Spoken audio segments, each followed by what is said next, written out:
As you might have noticed, Steve and Robin spent some time off the boat walking across northern England over the last few weeks. Join us today for a trip along the coast-to-coast trail from St. Bees to Robin's Hood Bay.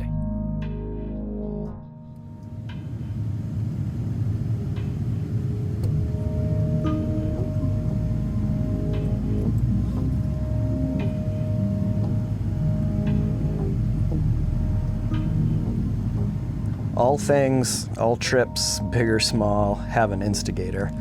And the instigator for this one was Robin's mom, Wendy. So Wendy reached out to Robin almost a year ago now and asked her if she would be interested in doing this Wainwright's coast-to-coast walk. It was something that Wendy's wanted to do for a while, and Wendy's friend Deb was willing to do it with her. But Wendy wanted and Deb wanted somebody else with a little bit of navigation and some backcountry experience to go with them, so it wasn't just the two of them. We're doing this.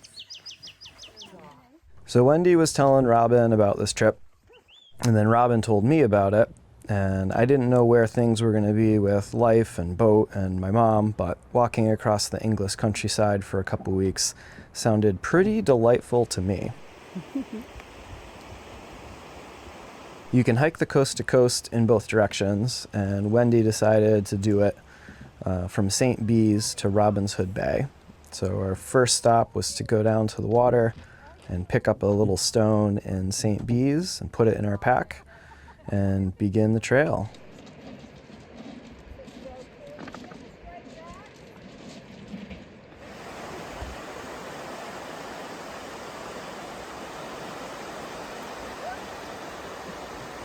Very fine line. Yeah. All right, I'm done. Your turn. I did. You did? Yeah. Goodbye, Irish Sea. Goodbye, Irish Sea. Onward, Christian soldiers.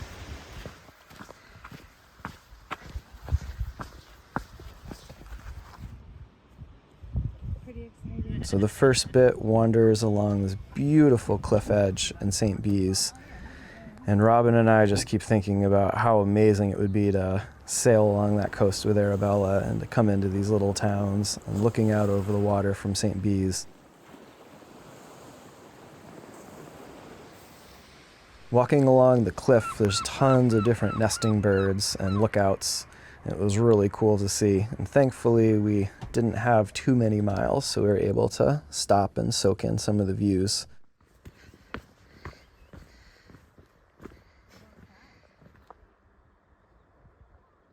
And believe it or not, there were sheep grazing. And we didn't know it at the time, but sheep would become a daily sight across the entire coast-to-coast walk.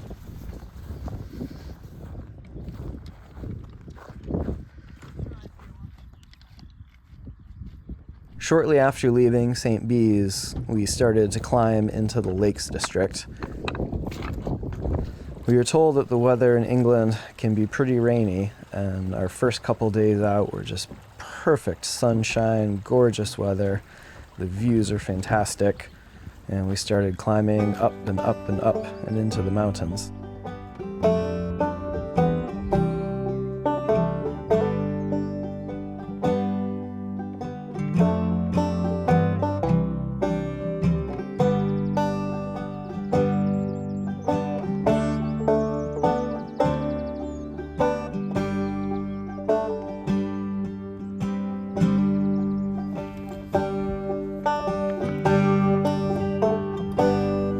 Got it, Debbie.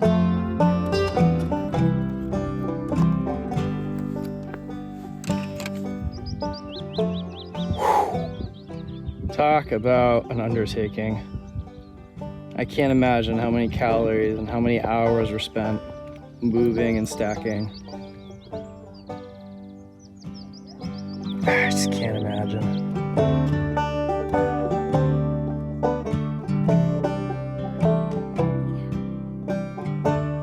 That is beautiful up here.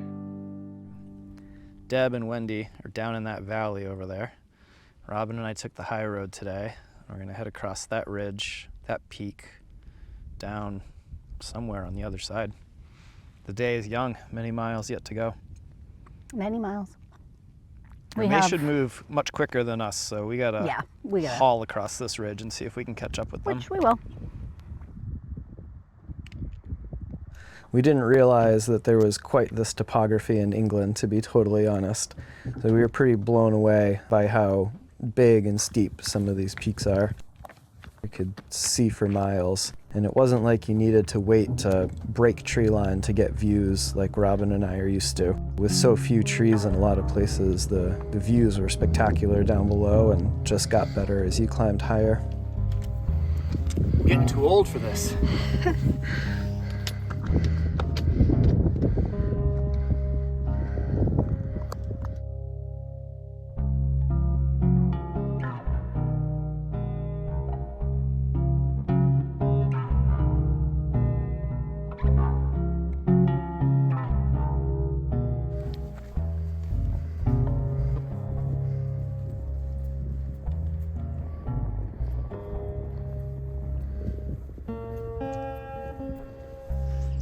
The towns that we went to along the Wainwright's Walk were beautiful, just quaint little English villages. Stone walls with sheep just outside of town, sometimes right inside town. The towns are all very close-knit and walkable. One of the first ones we came to was Grasmere, and there's a famous gingerbread shop there, and I wish we had smell-o-vision so you could smell what that place was like. It was amazing. But we got some gingerbread and checked out the little town of Grasmere. And idyllic is just the word that kept coming to mind as we were walking through. Just absolutely, unbelievably beautiful and idyllic. And it certainly did not hurt that the weather was beautiful. I'm sure some of these days hiking through the Lakes districts and even exploring these towns would have been very different if it was dreary and wet. We were so lucky with the weather. There are two route options for today. The normal route and then a couple options to go over some higher summits.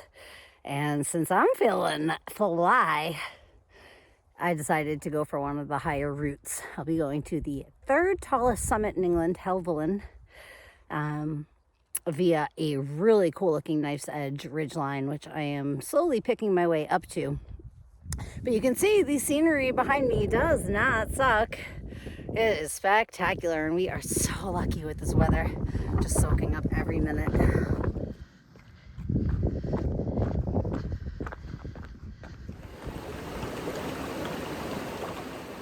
As we walked along, people that we met were often curious if we were doing the coast to coast and where we were from.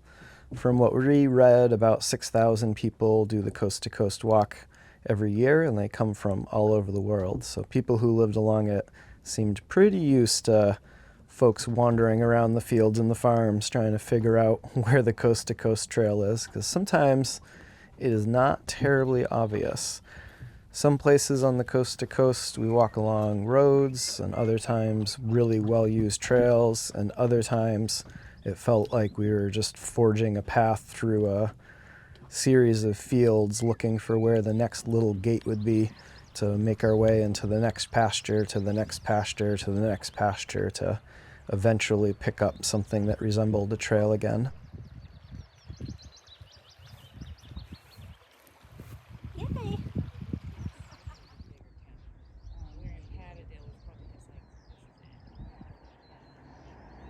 There's an incredible amount and variety of flowers in bloom, and the sheep had recently lambed, so everywhere we looked were just these adorable little lambs playing and napping and grazing and bothering their mothers for milk.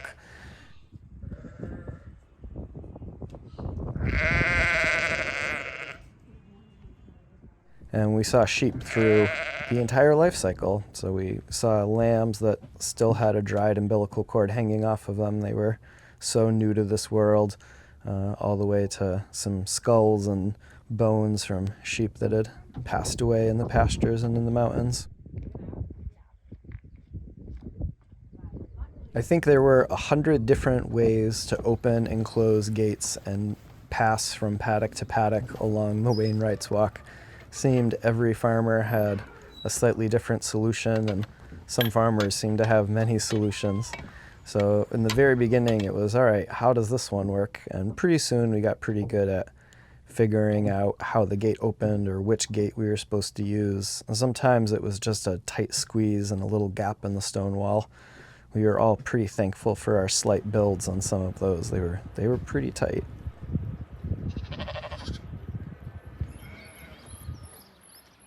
$108 left to go. Even though we hadn't seen a lot of rain, we certainly saw a decent amount of wet and mud. Going through the Dales was a pretty kind of wet, boggy, muddy affair. And ancient old stone barns, just everywhere you looked, there seemed to be a different stone barn. Some of them were still in use and in great shape, and others were derelict and hadn't been used in a long time.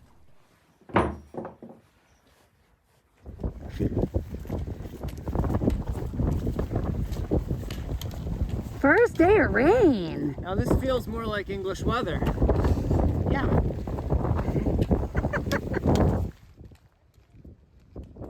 Our longest day on the Wainwright's Walk was 22 miles, and our shortest ones were around 12. And one of the short days, we took a tour of the Richmond Castle. So it was right in the town that we were staying in Richmond, and Robin and I walked up in the evening, but we got there just as the castle closed. Robin and I took a lap around the castle walls, and I couldn't help but climb a little bit up the side of one of them. And when it opened in the morning, we went and wandered around, and it was so cool to see. I know that there's far more impressive castles in England, and unfortunately we didn't have time to travel anywhere and go see any. But the Richmond one was right on the way.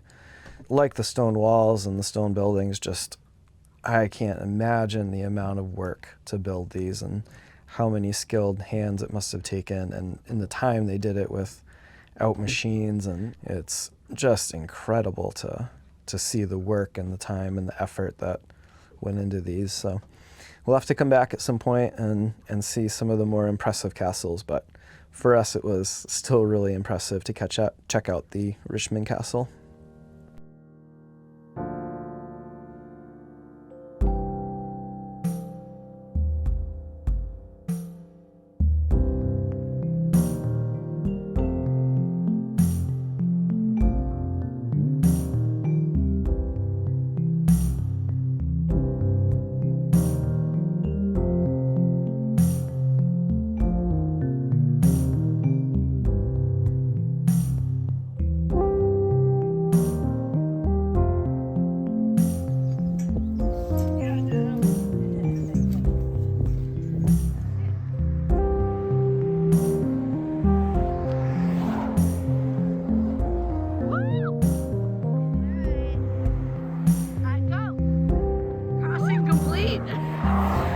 Dangerous thing so far. By far.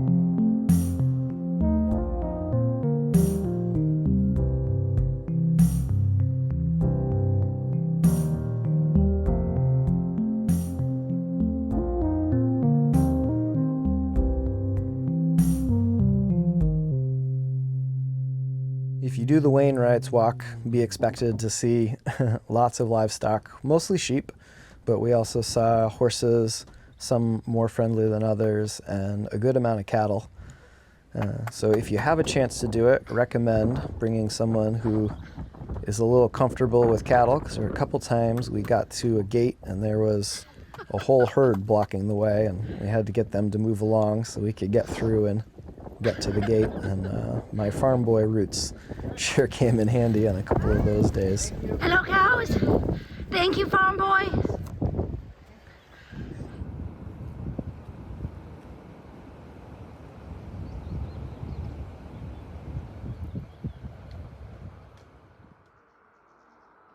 Many nights we stayed in essentially people's homes where they had renovated and had guest quarters and a little kitchen and did a breakfast. And other nights we stayed at pubs. One day walking through the moors, it was windy and foggy. We were on this old train track bed, but just seemed impossible for there to be a pub here. And then all of a sudden we came around this corner and there it was. It exists. In the absolute middle of nowhere. And we walked through the door and there were a couple other coast to coasters already in there, and they gave us a little cheer and said, "You've made it." And it was really cool. And the moors lived up to their reputation. It was the only time that we didn't have really good visibility. And I honestly am kind of glad for it. I've always heard about the moors and the wind and the fog and how disorienting it can be and how kind of a magical of a place that it can be. Like, things just seem to come and go and vanish in the moors. And it certainly seemed that way. It was pretty eerie and foggy and windy, and I understand why the moors have the reputation the moors have.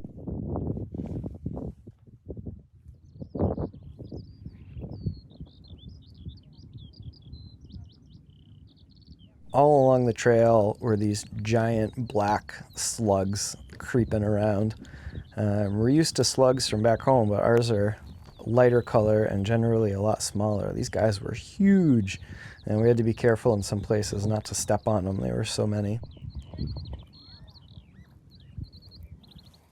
Everywhere we looked, there was well-worn history, and one of the coolest ones we saw were stone steps connecting a pub to a pub. So if you took the road around, it took you a little ways to get from pub to pub. But if you went across the stepping stones across the river, it took you just a couple minutes. So Robin and I couldn't help but taking a journey across the stepping stones. And we were thinking about how that would be in the dark after a few pints trying to make your way across. The Wainwright's Walk goes from St. Bees into the lakes region. From the lakes, you head into the Dales. From the Dales, you head into the moors. And when you come out of the moors, you come into Robin Hood's Bay. And when we were reading about the history of Robin Hood's Bay, one thing that kept coming up was its smuggling past. So we were reading about riders taking contraband, tea, and booze at night across the moors, which back then, I can't imagine riding a horse across the moors at night and getting to Robin Hood Bay and launching a small boat and heading out to the next place. And it sounds like it was a pretty big hub for smuggling at one point. And man, what a wild time back then it must have been.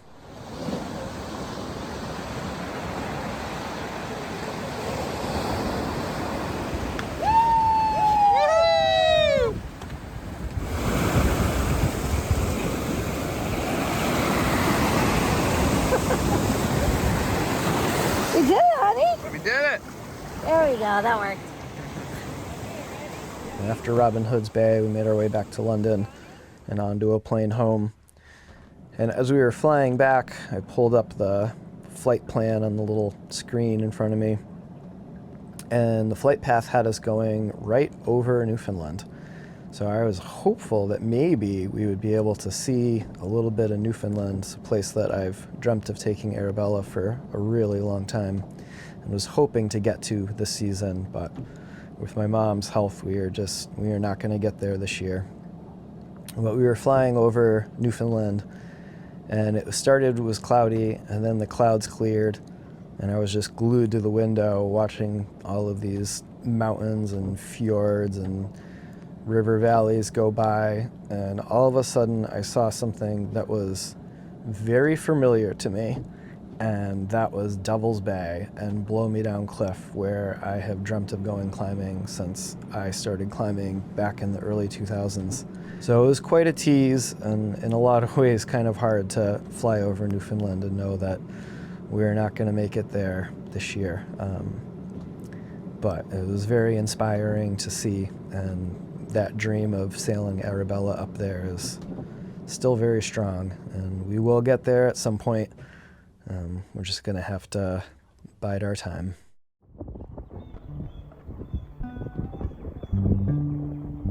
Robin and I basically hit the ground running when we got to Boston. It was back to Harwich Port and a whirlwind for her to get caught up on 2 weeks of lost work for her business, and for me to get Arabella as ready as I could to start our journey, because we need to leave Harwich Port.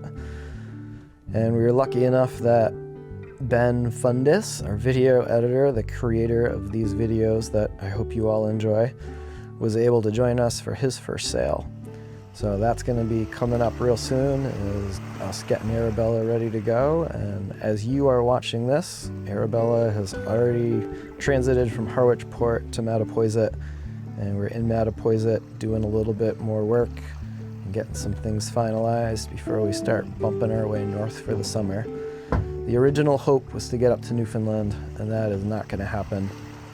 But the new hope is to get up to Acadia, and that way we can drive back to Mass and help out with my mom for a week or two, and drive back up and be on the boat for a week or two and bounce back and forth.